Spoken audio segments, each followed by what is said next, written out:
Hill tonight. The Senate could move as soon as this week to pass its version of President Biden's $1.9 trillion COVID relief bill.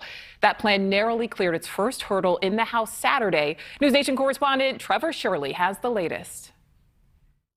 Well, that $1.9 trillion bill made it through the House last week with no Republican support, and it's not expected to get any in the Senate either.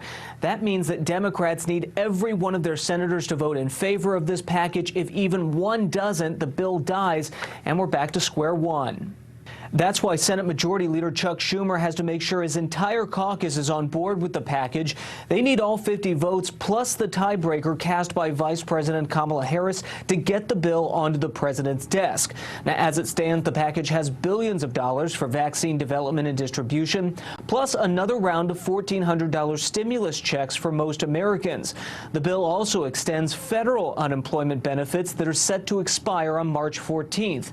It also includes $130 billion to help reopen schools and colleges, plus $50 billion for small business assistance.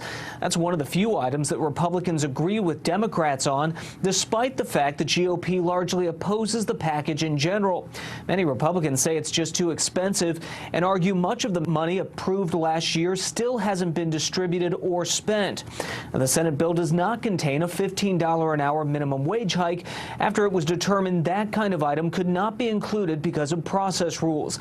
The president is committed to raising the minimum wage, to working to determine the best vehicle forward to doing that. That's why he put it in the package. He wants it to be raised to $15 an hour, and he will be in touch with leaders from all wings of the party in determining the best path forward for that.